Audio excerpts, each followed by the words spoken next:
इथली जी किराणा दुकानदार जी आहे त्यांचं भविष्य आज मला अंधारात दिसत आहे। त्यानंतर गहू महोत्सव, साडी महोत्सव, सगळ्यात आंबा महोत्सव, सगळ्यात महोत्सव सुरू झाले। पण हा महोत्सवचा शब्द आम्ही आणलेला आहे पुण्यात आणि त्या चोखंदर पुणेकरांनी आम्हाला दिलेला आहे। गणपतीची सुरुवात जिथून आपण करता तिथून माझी सुरुवात झालेली आहे आणि मला असं वाटतं की तरुणांनी आता व्यवसायामध्ये यायला पाहिजे। तुळशी बागेचा गणपती आला, तुळशी बागेचा गणपती आला, महागणपती आला। गणपती बाप्पा मोरया। या पुणे शहराला 130 वर्षाहून अधिक सार्वजनिक गणेशोत्सवाची परंपरा लाभलेली आहे आणि या परंपरेतूनच पुण्यनगरीतील मानाचा चौथा गणपती श्री तुळशीबाग सार्वजनिक गणेशोत्सव मंडळ ट्रस्ट यंदाच्या वर्षी शतकोत्तर रौप्य महोत्सव वर्ष साजरा करीत आहे। आपल्या सगळ्यांना माहिती आहे तुळशीबागची बाजारपेठ आणि येणारे ग्राहक यांचं एक अतूट नातं आहे आणि त्याच अनुषंगानं आम्ही पुणे शहरातील व्यापाऱ्यांना ह्या तुळशीबाग व्यापारी कट्ट्यावरती आमंत्रित करत आहोत। खरं तर पुणे शहर हे सांस्कृतिक शहर म्हणून समजलं जातं, शिक्षणाचं माहेरघर समजलं जातं आणि आता माहिती तंत्रज्ञान म्हणजे IT हब म्हणून ओळखलं जातं। परंतु अशा पुणे शहरामध्ये असे काही व्यापारी आहेत की त्यांनी त्यांचा नावलौकिक पुण्यातच नव्हे देशात नव्हे तर परदेशात पण नेलेला आहे आणि अशाच काही व्यापाऱ्यांची यशोगाथा आपण या तुळशीबाग व्यापारी कट्ट्यावरती उलगडणार आहेत। आणि खऱ्या अर्थानं आज जयराज कंपनी, जयराज बासमती कंपनीचे ज्यांना खऱ्या अर्थानं राईस किंग म्हणून ओळखलं जातं, आपली जवळपास 700हून अधिक उत्पादनं ते एक्सपोर्ट करत असतात, असे जयराज कंपनीचे माननीय राजेश शाह यांच्याशी आपण आज संवाद साधणार आहोत।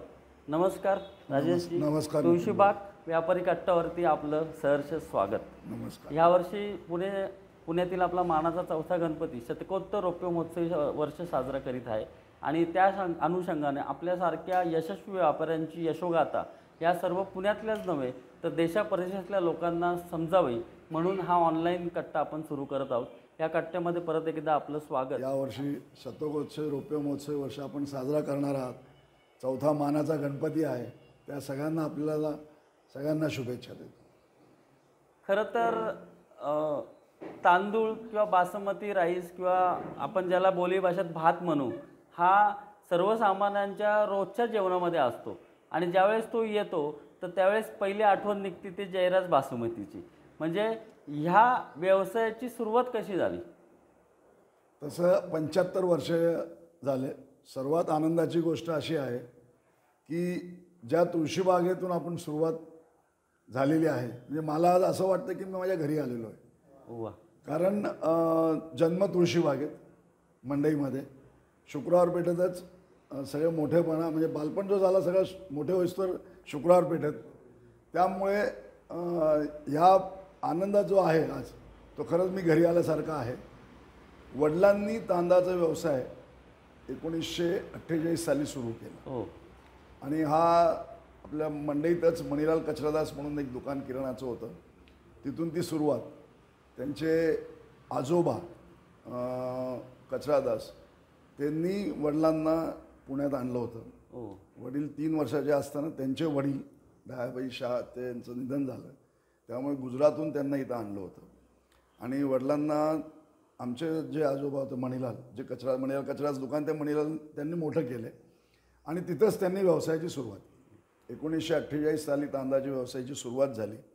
किराणापासून नंतर मग शुक्रवार पेठेत शाह पोपटलाल हिरालाल कंपनी, म्हणजे वडिलांचं नाव हिरालाल शाह होतं आणि त्यांचे एक पार्टनर मित्र होते पोपटलाल, असं म्हणून एक शुक्रवार पेठेत तांदळाची घाऊक व्यवसायाची सुरुवात केली।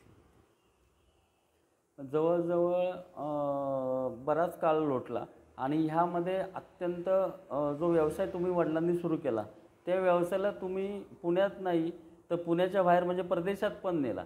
तर हा भवानी पेठ असेल किंवा आता जसं तुम्ही म्हटले बुधवार पेठेतून सुरू झालेला व्यवसाय हा अमेरिकेपर्यंत पोहोचला आहे, तर त्याबद्दल काय सांगाल? शुक्रवार पेठेतून सुरुवात, त्यानंतर असं वाटलं की भवानी पेठेत घाऊक व्यापार सगळा भवानी पेठेत होता, भवानी पेठ नानापेठमध्ये, म्हणून असं वाटलं की आता भवानी पेठेत स्थलांतर करायला पाहिजे।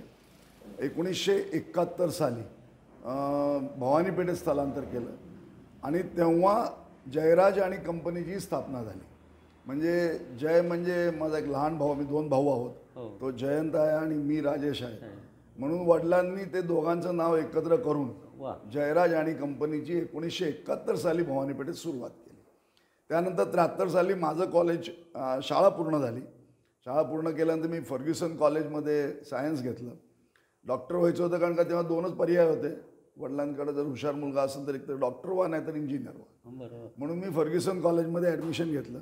2 वर्ष खूप प्रयत्न केले, परंतु दुर्भाग्य की मेडिकल कॉलेजमध्ये BJ मेडिकल एकच कॉलेज असायचं तेव्हा पर्याय खूप कमी होते आणि ॲडमिशन मिळालं नाही, काय 1.5% काहीतरी कमी मिळालं. त्यामुळे पर्याय एकच होता की आता वडिलांचा व्यवसाय सांभाळायचा.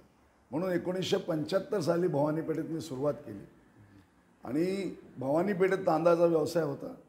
त्यानंतर 2 वर्षांनी भाऊ पण बरोबर आला, त्याचं पण कॉलेज पूर्ण झालं आणि 77 साली आम्ही खरी हे तांदळाची व्यवसायाची, कारण 1965 ते 1977 12 वर्ष तांदळावर बंदी होती. म्हणजे कदाचित आपल्या कोणाला माहीत नसेल, महाराष्ट्रात तांदूळ कुठल्याही स्टेटमधून येत नव्हता. हो महाराष्ट्रातला तांदूळ महाराष्ट्रातच विकायचा. कारण का महाराष्ट्राच्या शेतकरीला प्रमोशन देण्यासाठी बरोबर. तेव्हाच्या सरकारने हा निर्णय घेतला होता. म्हणून परराज्यातून तांदूळ येत नव्हता. मग 1977 साली तो ओपन झाला. आम्ही दोघं कामाला लागलो आणि जे जयराज आणि कंपनीची खरी सुरुवात जी व्यवसायाची झाली ती तिथून झाली. व्यवसाय 3 वर्ष चालला आणि 1980 साली एक सुप्रीम कोर्टाचा आदेश आला की आता आपण भवानीपेठ नानापेठमध्ये घाऊक भुसार व्यवसाय करू शकत नाही. कारण का पुण्यात परिस्थिती अशी आहे की इथं ट्रॅफिकचा प्रॉब्लेम आहे, वस्ती वाढत चाललेल्या आहेत आणि शहरातले रस्ते कमी पडतात. म्हणून ही बाजारपेठ संपूर्ण मार्केट यार्ड इथं स्थलांतर आणि या सुप्रीम कोर्टाचा आदेशमुळे 1980 साली आम्ही मार्केटला स्थलांतर झालो. म्हणजे ही जी गाडी होती जयराज आणि कंपनीची, कधी वर कधी खाली, कधी वर कधी खाली अशी चालत होती. 80 साली परत मार्केटला परत नवीन सुरुवात, एखादा गाळा भाड्याने घेतला, तिथून ती सुरुवात झाली आणि 86पर्यंत हे असंच तांदळाचा व्यवसाय थोडा कमी जास्त प्रमाणात करत होतो. दोघं भाऊ आणि वडील आम्ही तिघेही कामाला होतो. परंतु खरी जी जयराज आणि कंपनीची जर देशात किंवा परदेशात जी सुरुवात झाली ती 1986 साली. 1986 साली कोहिनूर बासमती आणि दावत बासमती हे तेव्हातले बासमतीतले खूप मोठे कॉम्पिटिटर नव्हते. कारण का तेव्हा साधू बासमती, परी बासमती, खूप बासमती फेमस होती. परंतु त्या दोघांनीही अमृतसरहून दिल्लीला आले होते. दोघंही चुलत भाऊ होते आणि त्यांनी पुण्यात यायचा एक निर्यात किंवा पुण्यात एक व्यापार आपला सुरू करा म्हणून पुण्यात आले. ते दोघंही चुलत भाऊ पुण्यात एका दिवशी आले. दोघांनी जयराज आणि कंपनीचं नाव ऐकलं असेल. दोघंही माझ्याकडे आले आणि 1986 साली पुण्यातली दावत बासमती आणि कोहिनूर बासमतीची मला डिस्ट्रीब्युशनची त्यांनी एजन्सी त्यावेळेला दिली. आणि त्यानंतर मग 86पासून 16पर्यंत कधी मागं वळून बघितलं नाही. 30 वर्ष तो कोहिनूर बासमती पुण्यात नाही, महाराष्ट्रात नाही, जगात फेमस केलं. आणि त्याचं गेल्या 17 वर्ष म्हणजे साधारणतः 90 ते 2007पर्यंत महाराष्ट्रात पुण्यात सर्वाधिक बासमती विक्रीचा आपल्याला अवॉर्ड मिळालेला आहे. म्हणजे 17 वर्ष आपण सतत बासमतीची विक्री पुण्याच शहरासारख्यामध्ये मुंबई, दिल्ली, कलकत्ता अशा चेन्नई अशा मोठे मोठे सिटी असूनसुद्धा पुण्यासारख्या शहरामध्ये आपण सर्वाधिक विक्री बासमती पुण्यात करत होतो. आणि मग हा प्रकार चालू राहिला. 2016 साली वडिलांनी असं सांगितलं की आता 30 वर्ष तुम्ही बऱ्याच ब्रँडची सेवा केलेली आहे, तर आता आपण स्वतःचा ब्रँड सुरू करावं. मग माझा मुलगा पण 2005 साली धवल हा व्यवसायामध्ये जॉईन झाला होता. त्यांनी BCom लंडनमधून आणि पुढं MBA केलेलं होतं. हा व्यवसायात जॉईन झाला आणि त्यांनी विचार केला की 2016 साली की आता आपला स्वतःचा ब्रँड बासमतीमध्ये करायचा. आणि 2016 साली जयराज बासमती ब्रँडची ही सुरुवात झाली. आणि त्यानंतर 2018 साली म्हणजे कोविडच्या 1 वर्ष अगोदर आपण न्यू जर्सी येथे आपलं ऑफिस केलं आणि तिथं जयराजच्याच नावाने आपलं तिथं ऑफिस आहे. आणि अमेरिका, कॅनडा आणि युरोप इथं आपली निर्यातची सुरुवात झाली. आणि अशी ही जयराज ब्रँडची प्रगती गेल्या 30 वर्षाची मी जेवढी शक्य होईल तेवढंच सांगितलेली. अशी पद्धतीने ही सुरुवात आहे. आता तुम्ही म्हटलं भवानीपेठपासून डायरेक्ट न्यू जर्सीपर्यंत आपण गेलेत. परंतु आता डोनाल्ड ट्रम्प आलेत आणि आता की नवीन पॉलिसी त्यांनी केली, तर तर त्या पॉलिसीचा आपल्या या व्यवसायावर काही परिणाम होईल का? परिणाम होणार, कारण त्यांनी 27% निर्यात ड्युटी लागली, जी आत्तापर्यंत नव्हती, अन्नधान्यावर नव्हती. परंतु आता 90 दिवस त्यांनी सगळी ती दिलेली आहे. परंतु 90 दिवसामध्ये काय निर्णय घेतील पुढं माहीत नाही, पण याचा परिणाम नक्की होणार. कारण आज आपला जो तांदूळ इथून जात होता त्याच्यावर कुठलीही निर्यात त्यांना नव्हती. हा 27% अमेरिकन वाशीसाठी हा तांदूळ महाग होणार, त्यामुळे कदाचित याचा परिणाम होणार. परंतु कसं आहे, आपल्याकडे जेव्हा GST लागला तेव्हा आपण विचार करत होतो की 18% GST कोण भरणार. पण आता लोकांना 8 वर्षात ती सवय झाली. म्हणजे GST किती आहे असं कोणी आता विचारत नाही, GST द्यायचाच आहे. तसं तिथंसुद्धा कदाचित हळूहळू ही सवय होईल, पण आत्ता तूर्त तर परिणाम होणार आहे. जयराज आणि बासमती तांदूळ हे तर आता ब्रँड झालेलं आहे, परंतु तांदूळाचं सोडून आता आपण अनेक जवळजवळ 700 उत्पादनं करत आहेत आणि त्याचं पॅकेजिंगमध्ये चाललेत. तर त्याच्यानंतर सर्वाधिक खपणारं उत्पादन कुठलं तुमचं? म्हणजे तांदूळ हा सर्वात मेन बिझनेसच आहे. पण तांदळाबरोबर गेल्या 20-25 वर्षामध्ये गहू आहे, आटा आहे, मैदा आहे, पोहा आहे. पोहा पण मी 30 वर्षापासून होलसेलमध्ये विकतोय. या सगळ्या वेगळ्या ब्रांचेस आहेत आणि त्या पद्धतीमध्ये आपलं घाऊक व्यापार हा गेल्या 30 वर्षापासून अन्नधान्यामध्ये या सगळ्याच वस्तूंचा आहे. हिराज सन्स, जयराज आणि कंपनी पोहा विभाग, जयराज फूड्स जे हॉटेल सप्लायचा एक आपला विभाग आहे, अशा बऱ्याच विभागातून ही आपण व्यवसाय मार्केटमध्ये करतोय. आज 6 आपल्या ब्रांचेस मार्केटमध्ये आहेत. परंतु तेव्हा काय करत होतो की आपण दुसऱ्याचा ब्रँड आणत होतो आणि तो लोकांपर्यंत पोहोचवत होतो. 16पासून आपण ठरवलेलं आहे की हळूहळू आपण आपल्या ब्रँडमध्ये सगळी उत्पादनं विकायची.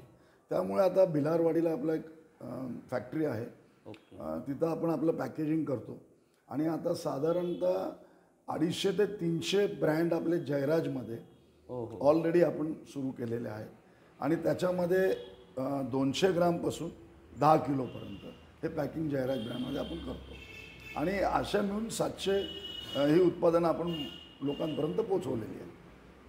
मगाशी तुम्ही उल्लेख केला 2020 साली कोविड आला होता, तर कोविड संदर्भात तुमच्या व्यवसायावरती काय परिणाम झाला आणि तुम्ही तो कशा पद्धतीने हाताळला?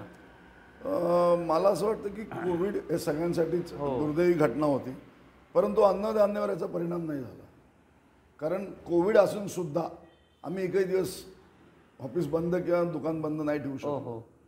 कारण का अन्नधान्य हा सप्लाय करणं गव्हर्नमेंटने आदेश दिले होते आणि त्यामुळे रोज कोविड जरी असला तरी आम्ही ऑफिस चालू होतं आणि आम्ही तिथून रोज अन्नधान्याचे पॅकेट्स आहे किंवा फूड पॅकेट आहे किंवा किट आहेत हे लोकांपर्यंत पोहोचवायचं काम सुरू होतं. तुम्ही तुमचा व्यवसाय मार्केटला स्थलांतरित झाला. पुणे मर्चंट चेंबर्स ही तिथली असोसिएशन आहे, तर ह्या संदर्भामध्ये तुम्ही तिथली निवडणूक कधी लढवली आणि तुम्हाला असं कधी वाटलं की अरे आपण असोसिएशनवरती जाऊन काम करावं, या चेंबर्सवरती जाऊन? मी आता सांगितलं ना, 1986 साल हा माझ्यासाठी टर्निंग पॉईंट होता. म्हणजे आयुष्यातला जो एक टर्निंग पॉईंट ज्याला म्हणतो आपण, तो एक माझ्यासाठी 1986 वर्षी माझ्याकडे 2 ब्रँडच्या बासमती एजन्सी मिळाल्या. 1986 साली माझे काही मित्र पुणे मर्चंट चेंबरमध्ये निवडणूक लढवा.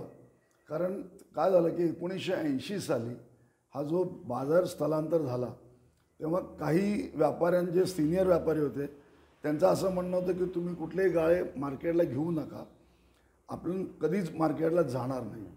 त्या समजुतीमध्ये सुप्रीम कोर्टात केस हारले आणि काही जे व्यापारी त्यात उद्ध्वस्त झाले किंवा ज्यांचा व्यापार कमी झाला असे व्यापारी जे सिनियर व्यापारी त्याच्या विरुद्ध एक आंदोलन किंवा मोर्चा उभारणी सुरू झाली आणि ती 1986 साली काही युवा लोकांनी मिळून एक ग्रुप केला की जे सिनियर व्यापारी आहेत, जे व्यापाऱ्यांचे फसवणूक होतात किंवा चूक होतात त्यांच्या विरुद्ध एक आंदोलन करायचं म्हणून एक पॅनल केलं गेलं आणि त्या पॅनलमध्ये मी पहिल्यांदा त्यांनी माझी निवड केली. मला वयाच्या 28व्या वर्षी चेंबर काय माहीत नाही, व्यापारशिवाय दुसरं काय माहीत नाही, परंतु तो निवडणूक मी तेव्हा लढवली.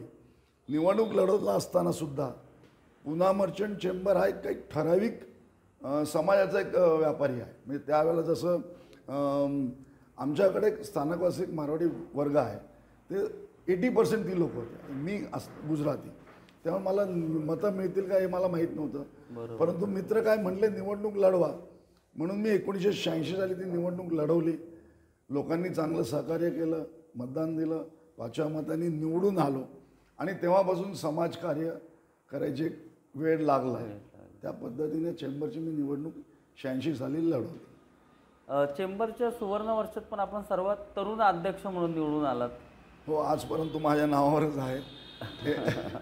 कारण 1997 साली पुणा मर्चंट चेंबरचं सुवर्ण महोत्सव वर्ष होतं. तेव्हा 38-39 वर्षाचा अध्यक्ष होणे हे कल्पना पण नव्हती, कारण बरेच 70-75-80 वर्ष ज्येष्ठ लोक होते.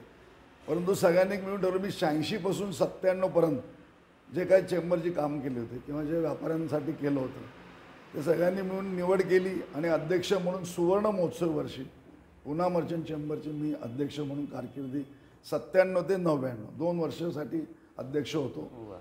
आणि त्या वर्षी बऱ्याच चेंबरच्या आमच्या ज्या बदल झाले घड त्या 97 साली मी केले. मग त्या बदलाविषयी काय सांगताल की पुणा मर्चंट चेंबर्स ही संस्था होती, पण ते इनडायरेक्टली पुण्याच्या व्यापाऱ्यांचं ती नेतृत्व करत होती. तर तुम्ही अध्यक्ष झाल्यानंतर तुम्ही असे काही बदल केले का?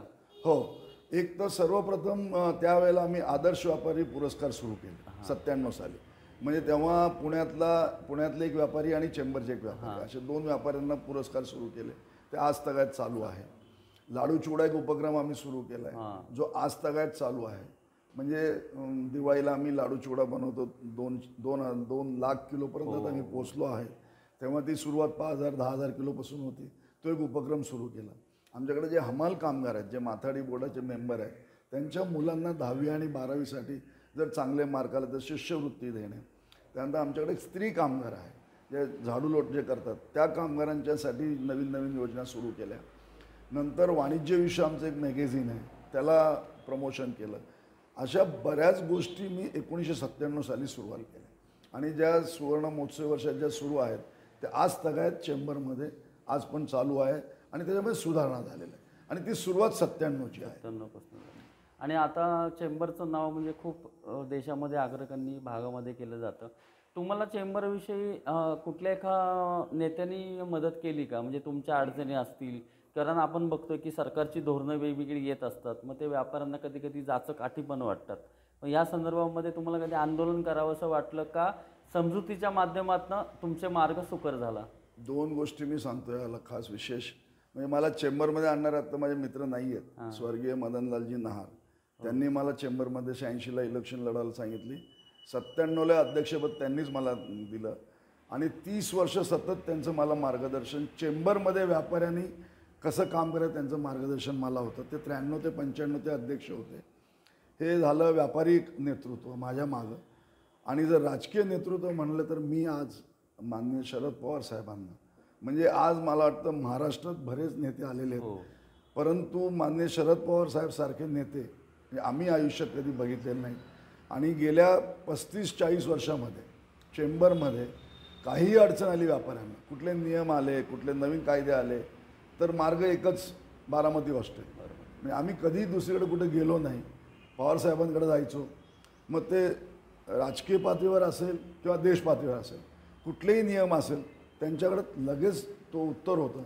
आणि पुणा मर्चंट चेंबरला त्यांनी पहिल्या दिवसापासून व्यापाऱ्यांना मानाचं स्थान दिलेलं आहे आणि भरपूर प्रश्न सुटलेले आहेत. आज व्यापाऱ्यांचे प्रश्न सुटतात, आज नेत्यांकडे जातो, परंतु ती जी त्यांची कामाची पद्धत ती आज नाही.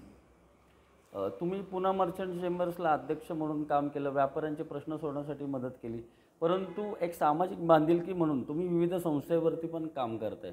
त्यामध्ये गुजराती केळवण असेल, जनसेवा फाउंडेशन असेल, सकाळ रिलीफ फंड असेल, त्यानंतर व्यापाऱ्यांची शिखर संस्था, मुंबईची फ्राम असेल, अशा अनेक संस्थांशी आपण जोडून घेतलं.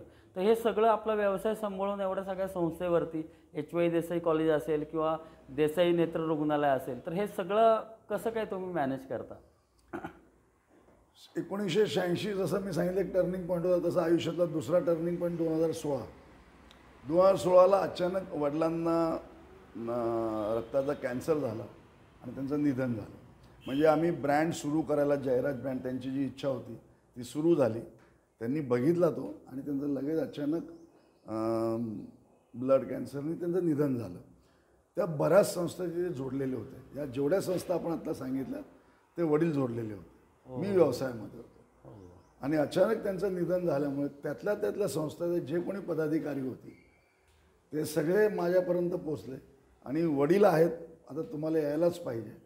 आणि मी बघितलं की या ज्या काही संस्था आता आपण जे सांगितलं या सगळ्या समाजामध्ये खूप सोशल आणि चांगली कामं करत होते.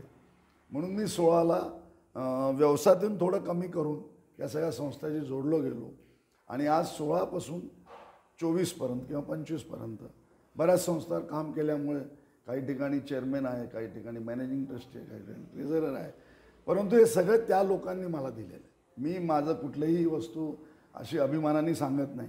पण यात जेवढ्या काही संस्था आहेत 15-20 संस्थांवर काम मी करत आहे. त्यात HV देसाई आय हॉस्पिटल आहे, त्यात आम्ही साधारण रोज 200 ऑपरेशन कॅटरेक्टचे करतो रोज. आणि हे कदाचित पुणेकरांना माहीत नसेल, आपल्या माध्यमातून कळेल, त्यातले 150 ऑपरेशन आम्ही रोज मोफत करतो. वा.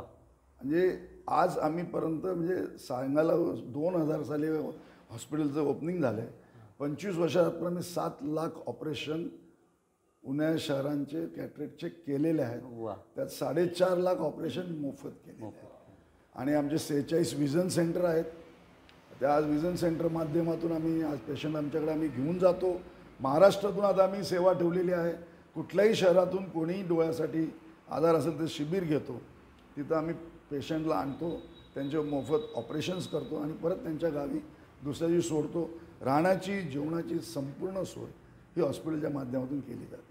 असं एक HV देसाई हॉस्पिटल मोहम्मदवाडीला आहे, तिथं मी प्रेसिडेंट आहे. एज्युकेशनच्या माध्यमात पुन्हा गुजराती केळवणी मंडळ आहे, जे आपल्या जवळच हरिभाई देसाई कॉलेज आहे शनवाड्यापाशी, RCM स्कूल आहे, PGKM आमचे CBSE Kondhwa English medium school आहे, तिथं मी चेअरमॅन आहे. 10,000 विद्यार्थी आमच्याकडे आता आहेत. पुन्हा गुजराती बंधू समाज एक सोशल संस्था आहे, तिथं मॅनेजिंग ट्रस्टी आहे. जनसेवा फाउंडेशन जे आत्ता आम्ही आपल्याला माहिती आहे डॉक्टर विनोद शाह जे कार्य करत आहेत, तिथं मी ट्रेझरर म्हणून त्यांच्याबरोबर काम करत आहे. अशा बऱ्याच संस्थांवर मी आत्ता सोशल वर्क करतो. आणि एक 16पासून मुलांनी व्यवसाय सांभाळल्यामुळे मी थोडा मोकळा पण झालो होतो आणि एक व्यवसाय बरोबर काहीतरी सोशल वर्क करावं. त्यामुळे ह्या सगळ्या व्यवसायामध्ये निवृत्त होऊन आता संपूर्ण सोशल काम करत आहे.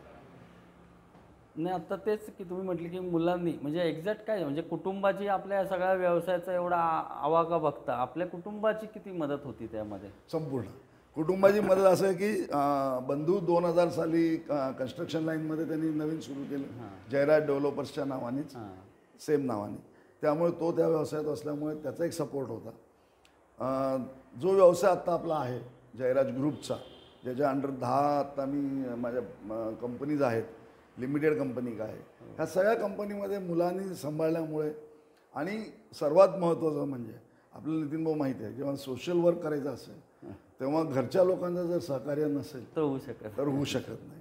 मी आज सकाळी 9 वाजेपासून रात्री 9 वाजेपासून सोशल वर्क चालू असतं.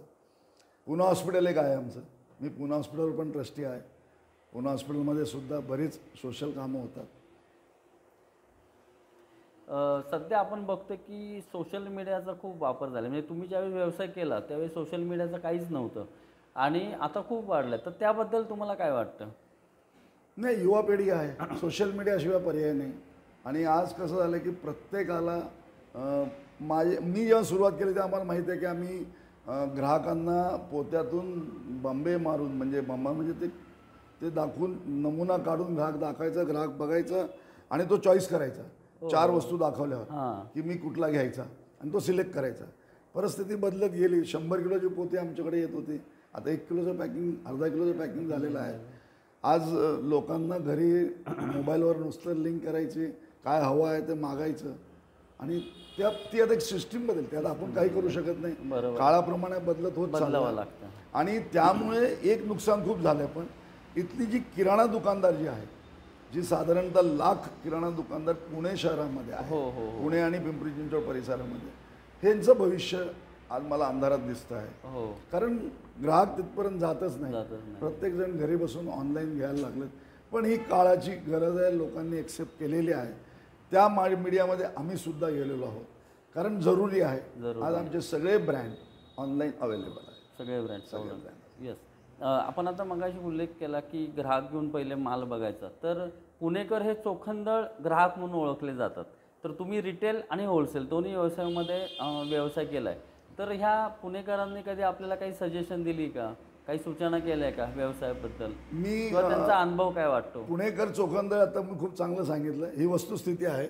आणि मी जेव्हा सुरू केलं तेव्हा मला असं वाटलं की 86 साली मला कोहिनूर बासमती दावत बासमती एजन्सी मिळाली, परंतु मी पुणेकर कसं पोहोचावं. तर मी तेव्हा बऱ्याच 5-6 वर्ष त्याच्यावर अभ्यास करत होतो.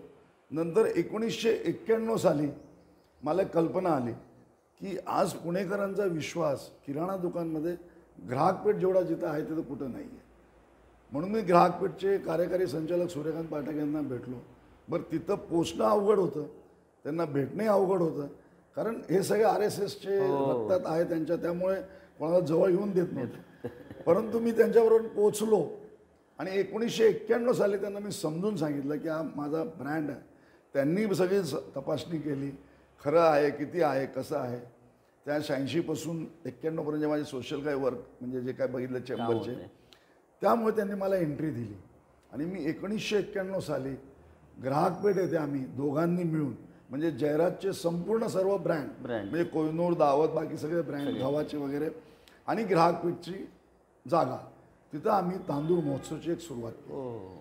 तांदूळ महोत्सवची कल्पना जयराज कंपनी आणि सूर्यकांत पाठकांची आहे, जी 1991 साली सुरू झाली, ते आज तगायत चालू आहे. आणि पुणेकरांनी त्यांना म्हणजे मी सांगतो 1 लाख ग्राहक तेव्हा पासून जे सुरू होते ते आज पण आमच्याकडे 25,000, 30,000, 40,000. आता ऑनलाईन झालं म्हणून ग्राहक कमी झाले, पण ग्राहक येत होते, बघत होते आणि तांदूळ खरेदी करत होते. म्हणजे 1 किलो घ्यावा, 2 किलो घ्या. पण हे जे चोखंदळ शब्द जो आपण वापरला, तो ग्राहकपेठमध्ये जो अख्खा सराउंडिंग, ते खरोखर चोखंदळ. आणि त्यांनी पसंतगी दिली मला 1991 साली, म्हणून मला हे ब्रँड चालवणं खूप सोपं झालं. आणि ती कल्पना, महोत्सव हा शब्द जो आहे, तो ब्रँड आमचा आणि सूर्यकांत पाठकांचा आहे. तुम्ही त्या काळी चालू केला, तो आज तगायत चालू आहे. 35 वर्ष, साधारण 35 वर्ष हा महोत्सव चालू आहे. त्यानंतर गहू महोत्सव, साडी महोत्सव, सगळेच आंबा महोत्सव, सगळेच महोत्सव सुरू झाले. पण हा महोत्सवाचा शब्द आम्ही आणलेला आहे पुण्यात, आणि त्या चोखंदळ पुणेकरांनी आम्हाला दिलेला आहे. हा सगळा तुमचा प्रवास खूप असा चढता आलेला आहे. मग ह्याच्यामध्ये आपली एक अविस्मरणीय आठवण काही? इन्व्हेस्टमेंट आठवणीमध्ये 67-68 वर्षामध्ये बऱ्याच आहेत, बऱ्याच अपडाऊन बघितलेले आहेत. पुण्यामध्ये जन्म झालेला आहे. गणपतीची सुरुवात जिथून आपण करता तिथून माझी सुरुवात झालेली आहे.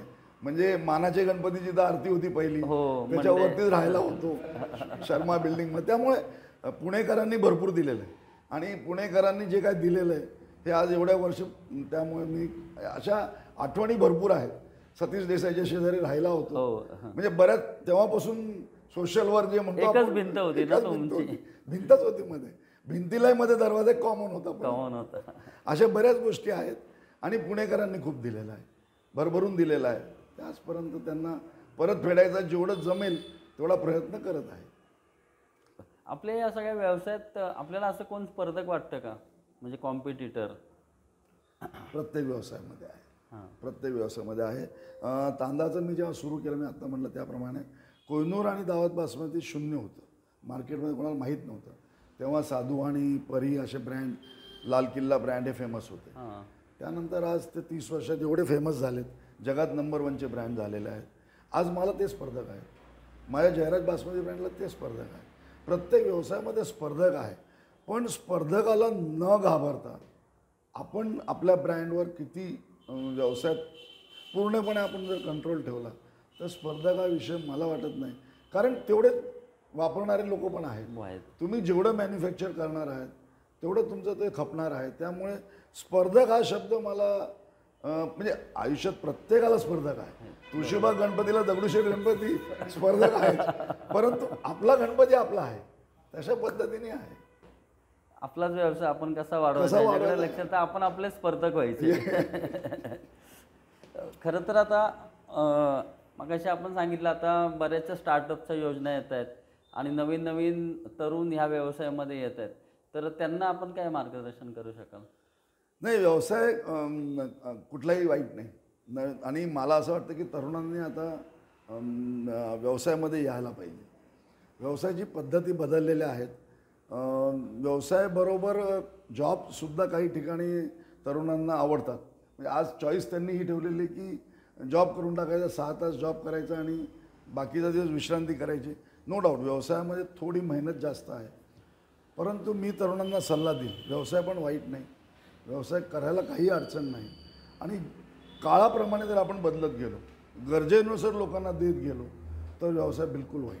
आणि माझी तरुणांना अपील आहे की कुठलाही व्यवसाय असो, पण व्यवसायात तरुणांनी जरूर यायला पाहिजे. आज आमच्याकडं सुद्धा काही नवीन पुढची पिढी आहे, ती या व्यवसायामध्ये यायला तयार नाही तयार. कारण त्यांना असं वाटतं की मी फॉरेनला जाईल, मी लंडनला जाईल, मी अमेरिकाला जाईल, तिथं काहीतरी ग्रॅज्युएट आलं आणि तिथं जॉब करेल. ही आमच्याकडं पण हीच अडचणी आहेत. परंतु जर असं सगळ्यांनी जर ठरवलं तर मग व्यवसाय करणार. आणि व्यवसाय कसं आहे की आता आम्हाला पहिला 10,000 फूट 20,000 फुटाची गोडाऊन लागायची, आता तशी लागत नाही. आता तुम्हाला ऑन एक ऑफिसमध्ये बसून सुद्धा एवढा मोठा व्यवसाय तुम्ही करू शकता. त्यामुळे तरुणांनी व्यवसायामध्ये सुद्धा यायला पाहिजे. फक्त व्यवसाय संदर्भात एक प्रश्न विचारतो की आता पॅकिंगचा खूप जमाना आला आहे, तर हे सगळं आता तुमचं जसं तुम्ही मगाशी म्हटलात की तांदळाचं सॅम्पल द्यायचं असेल तर आम्ही गोणीमधनं असं काढून ते दाखवायचो. आता हे सगळे पूर्वी असं होतं की आपण तांदूळाची साठवण करायचो, म्हणजे तांदूळ महोत्सवामध्ये एक 50 किलो वगैरे घेऊन आपण त्याची साठवण करायचो. पण हा जर थोडा ट्रेंड झाला, जसं तुम्ही म्हटले की आता 1 किलो, अर्धा किलो, 2 किलोचे पॅकेट्स येतात, तर हे पॅकेजिंगचं कसं सुरुवात केली? ते सांगितलं की सुरुवातीला संयुक्त कुटुंब होती, एका कुटुंबामध्ये 50 किलो 100 किलो तांदूळ लागत होता. त्यामुळे ते तांदळाच्या महोत्सवामध्ये घ्यायचे, कारण की तो भरायचा एक टाईम असायचा. नवीन तांदूळ येत होता, तो तेव्हा चांगला सुगंधदार जो काय पाहिजे तो चांगला त्या पद्धतीने मिळायचा, तो वर्षभर टिकायचा. त्यामुळे तेव्हा ते साठवून व्हायची. आता कुटुंब छोटी व्हायला लागलेली आहेत, जागा कमी व्हायला लागली, म्हणून लोकांनी आता तो तांदूळ भरायचा जो ट्रेंड आहे तो हळूहळू कमी होत चालला आहे. पण तरीसुद्धा अजून पण कुटुंब जरी लहान असेल तरी काही ठिकाणी महिन्याचा, 2 महिन्याचा, 3 महिन्याचा तांदूळ आज पण घेतला जातो. पॅकिंग छोटं झालं. आम्ही त्याप्रमाणे बदल केला. आम्ही पूर्वी 100 किलो 75 किलो या पॅकिंगमध्ये तांदूळ द्यायचो 91 साली. त्यानंतर 25 किलोमध्ये आलो, त्यानंतर 10 किलोपर्यंत आलो. आता अर्धा किलो, 1 किलो, 2 किलोसुद्धा ग्राहकांना देतोय की तो त्यांना चॉईस करून साठवून करता येऊ शकतो. असा अर्थ नाही की साठवणूकच करायला पाहिजे. तुम्ही 2 किलो 1 किलोसुद्धा घेऊन त्याचा वापर करू शकतात. मी पहिलंच म्हणलो की जयराज ग्रुपनी काळाप्रमाणे बदल केलेला आहे. आणि हा बदल केल्यामुळे जे आज आम्ही आहोत किंवा जो सक्सेस मिळाला आहे त्याचा मुद्दाच मेन आहे की तुम्ही काळाप्रमाणे वेळेप्रमाणे बदलत राहा, तर पुणेकर तुम्हाला नक्कीच म्हणजे मानाचं स्थान नक्की देणार. मगाशी तुम्ही उल्लेख केला की तुमचा जन्म ह्या तुळशीबाग परिसरातच झाला मंडई, तर ह्या तुळशीबाग गणपतीविषयी आपण काय सांगाल? मी जिलब्या मारुती गणपतीमध्ये मला ते 10 दिवस उभे पण करायचे. लोकांना येण्यासाठी आम्ही सुरुवातीला असं होतं तेव्हा गणपती बघायला, आणि आमच्या वाड्याच्या आत एक गणपती असायचा, म्हणून जिलब्या मारुतीपर्यंत जेवढे लोक यायचे त्यांना वाड्यातून आत नेण्यासाठी आम्ही वाड्यावर बाहेर पण उभे राहायचो. म्हणजे लोकांना आग्रह करायला आमचा गणपती बघायला चला. आत गणपती छोटाच असायचा आमच्या वाड्यातला, परंतु लोक त्यामुळे गर्दी करून आत यायचे, आम्ही बाहेर उभा राहिलो. इथून सुरुवात. तुळशीबागेत तर काय दुकानच होतं माझं किराणाचं. तुळशीबागेचे गणपती पहिल्यापासून बघितलेले आहेत. आणि ह्या सगळ्या गणपतीमध्येच तसं बघितलं तर सराउंडिंग जन्म झालेला. आणि मी पहिलाच सांगितलं त्याप्रमाणे जिथून ही सुरुवात व्हायची पालखीची आपली म्हणजे मिरवणूकची तिथे जी आरती व्हायची महापौर येऊन करायचे ते माझ्या घरातून बरोबर खाली दिसायची. म्हणजे एवढं. आणि माझ्या घरी आता जसं आपण म्हणत होतो तसं आमच्याकडं पण वाड्यामध्ये ना आमच्या गॅलरीमध्ये 50-100 लोक नातेवाईक बाहेरून दर गणपती विसर्जनला यायचे आणि तिथे राहायचे. आणि तो अख्खा गॅलरीचा कट्टा आमचा संपूर्ण दिवस आणि रात्र भरलेला असायचा. कारण की ते बरोबर त्या कठड्यावरून गणपती विसर्जन मुख्य मिरवणूक तिथून सुरुवात व्हायची मंडईपासून. मानाचे पहिले 5 गणपतींची. आणि त्यामुळे तुळशीबाग गणपती पहिल्यापासून घराचाच आहे. त्यामुळे मला तुळशीबाग व्यापारी कट्ट्यावरती माननीय राजेशजी शाह यांच्याशी संवाद साधलाय. आणि इथं बरेच काही व्यापारी पण आपल्या ह्या कट्ट्याला उपस्थित आहे. पुणेच्या या ऐतिहासिक वास्तूमध्ये अनेक कलाकारांचा राबता असायचा. आणि खरं तर किशोरदादा सरपोतदारांच्या ह्या कल्पनेला त्यांनी आम्हाला साथ दिली आणि ह्या ऐतिहासिक वास्तूमध्ये आपला हा कट्टा होतो आहे. आणि ह्या कट्ट्याला उपस्थित काही व्यापारी मंडळी आहेत, त्यांना जर काही राजेशजींना प्रश्न विचारायचे असतील तर त्यांनी विचारावेत.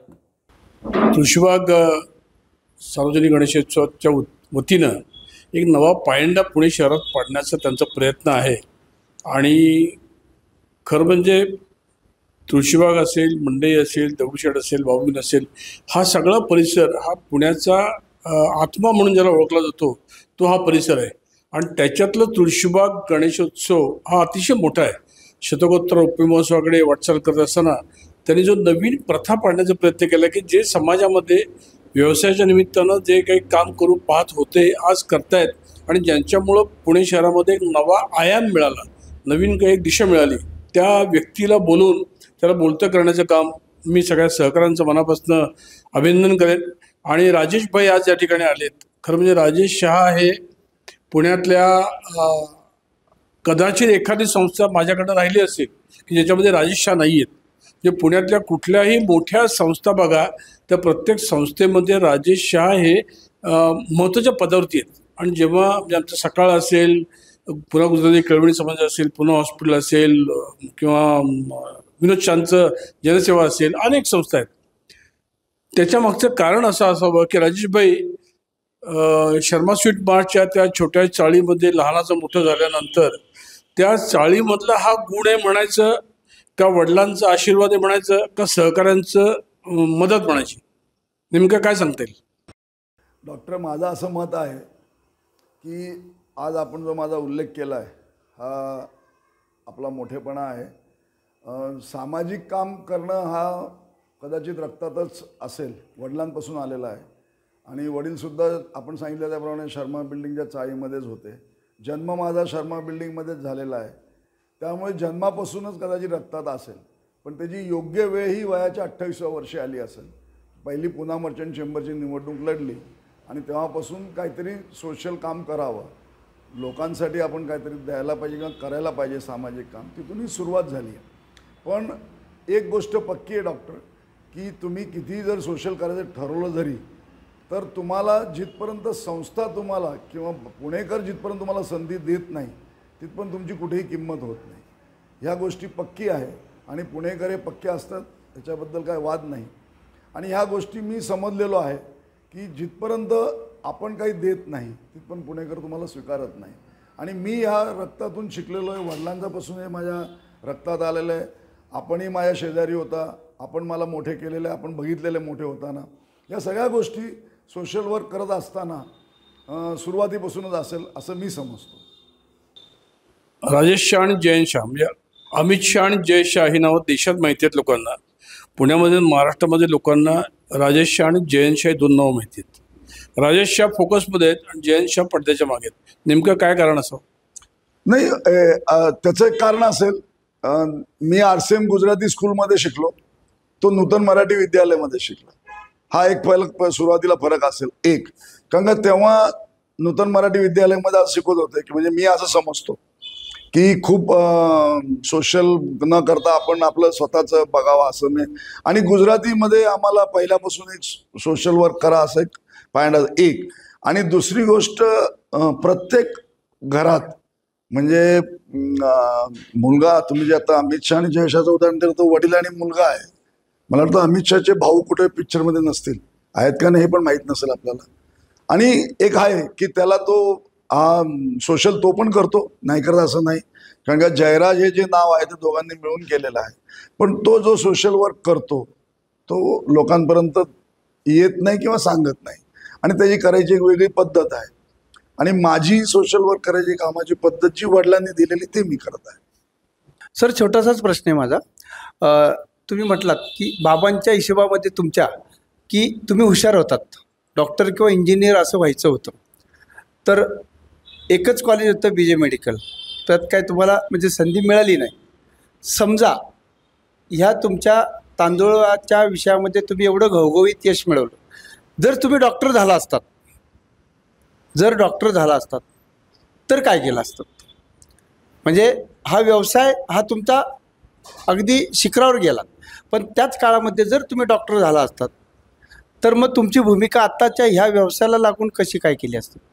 नाही, कदाचित जयराज आणि कंपनीची जी स्थापना झाली होती 71 साली, मी 75ला मेडिकलला जर गेलो असतो तर नॅचरली डॉक्टर झालो असतो. 100%. कुठल्या तरी एका क्लिनिकमध्ये डॉक्टर म्हणून पेशंटला तपासत असतो आणि त्यानंतर अजून काय जर सर्जन झालो असतो तर कोणातरी अजून चिरफाड करत राहिलो असतो. म्हणजे परंतु ते सांगतो की जयराज आणि कंपनी काय भावानी चालवली पण असेल, चालवली. वडिलांनी दोघांनी पण चालवली असती, वादच नाही. परंतु मला आज आनंद आहे की मी डॉक्टर झालो नाही. कारण एक सांगतो, म्हणजे असं नाही की मी डॉक्टरसाठीच गेलो होतो, पण आयुष्यात मी सांगितलं काही गोष्टी जे घडतात ते चांगल्यासाठी घडतात. बरोबर. 75 साली जेव्हा मला मेडिकलमध्ये ऍडमिशन मिळालं नाही विजय मेडिकलमध्ये, बरोबर. ते कदाचित वरच्याची किंवा देवाची इच्छा असेल की की तू डॉक्टर व्हायचं नाही, तू व्यवसायात लाग, बाबांच्या बरोबर काम कर, भाऊ आणि दोघे मिळून जयराज आणि कंपनी चालवा आणि जगात तांदळाबरोबर सगळे आपले अन्न पदार्थ पोचवा. ही त्यांचं कदाचित वरच्याचा आदेश असेल, गणपती बाप्पाचा आदेश असेल. करेक्ट. म्हणून मी तेव्हा डॉक्टर झालो नाही. आणि तो झालो नाही त्याचं मला आता खंत मुळीच नाही होती. 86 पर्यंत होती, 10 वर्ष खंत होती. मी कराडला गेलो, कराडलाही मी ट्राय केलं, तिथे एक मेडिकल कॉलेज होतं पण तिथे मला मिळालं नाही. अशा त्यावेळेला खूप प्रयत्न केले, परंतु तेव्हाच जी खंत आज अशी वाटत नाही. म्हणजे तांदळाचे डॉक्टर झालात. तर भवानी पेठेमधनं आज आपला अमेरिकेपर्यंत तांदूळ जातो. तर रोजच्या जेवणामध्ये हा कोहिनूर किंवा दावत तुम्ही खाता का अजून वेगळा काय खाता रोजच्या जेवणात? नाही, मी कोहिनूर आणि दावत बासमती जेव्हा माझ्याकडे 16 पर्यंत तेव्हा मी तेच वापरत होतो.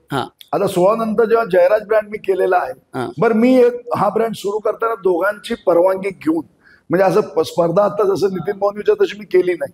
त्या दोघांनाही सांगितलं मी की मी आता माझा स्वतःचा ब्रँड, वडिलांची इच्छा असल्यामुळे मी करत आहे आणि मुलगा पुढची पिढी तयार आहे तो करायला, म्हणून मी दोघांच्या परमिशन घेऊन, दोघांचं सहकार्य घेऊन मी या ब्रँडची सुरुवात केली, जयराजची. आता नॅचरल आहे की जयराज ब्रँड माझा बासमतीचा आहे, तर मी आता जयराजच वापरतो. असं वहिनी म्हणतात का की आता काय रोज रोज तोच खायचा, थोडा इंद्रायणी खाऊ किंवा साधा एखादा तुकडा खाऊ, असं होतं का कधी घरामध्ये? मी पहिला सांगतो की बासमती हा तांदूळ पुण्यात कोणीही 12 महिने खात नाही.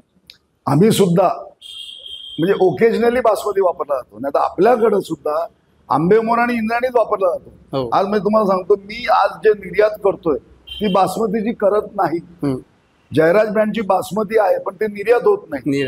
कारण मी जी आता निर्यात करतोय किंवा माझी ऑफिस काम करते ते नॉन बासमतीमध्ये, म्हणजे माझी जी आता मास्टरी आहे ती जयराज आंबेमोर, जयराज इंद्रायणी, जयराज कालीमुच हे पदार्थ मी निर्यात करतो. मला बासमती निर्यात करायचा परवाना नाही. मी आता जो माझ्याकडे परवाना आहे तो नॉन बासमती, म्हणजे बासमती व्यतिरिक्त जो तांदूळ आहे तो मी निर्यात करतो. म्हणजे आता आमचं सुद्धा जे निर्यातीचं जे केंद्र आहे तो नॉन बासमती तांदूळ आहे. म्हणजे आणि हा वापरला पण जास्त जातो पुण्यात. आणि तुम्हाला विशेष वाटेल की या वर्षी म्हणजे एक विक्रम झालेला आहे, बासमती विकते 100 रुपये आणि आंबेवर विकतो 120 रुपये. म्हणजे हा कधी न घडणारा इतिहास पहिल्यांदा यावर्षी झालेला आहे. म्हणजे एवढी आवड पुणेकरांनी आंबेमोरला दिलेली आहे. खरं तर विश्वास, गुणवत्ता आणि पारदर्शकता या गुणांवरती आपले जयराज बासमती राईस किंगचा म्हणजे तांदळाचा प्रोडक्ट हा पुण्यातनं आज अमेरिकेमध्ये न्यू जर्सीमध्ये नेणारे आपले जयराज कंपनीचे राजेश शाह यांच्याशी आपण बातचीत केली. त्यांची सगळी यशोगाथा त्यांनी आपल्यासमोर मांडली. मी राजेशजी शाह यांचं आपल्या या तुळशीबाग व्यापारी कट्ट्यावरती मनपूर्वक धन्यवाद देतो की आपण आलात आणि आमच्याशी संवाद साधला, त्याबद्दल धन्यवाद. आपण अवश्य तुळशीबाग यूट्यूब चॅनलवरती माननीय राजेश शाह यांची ही प्रदीर्घ मुलाखत अवश्य पाहावी ही आपल्यास विनंती करतो. धन्यवाद. धन्यवाद. तुळशी बागेचा गणपती आला, तुळशी बागेचा गणपती आला, महागणपती आला.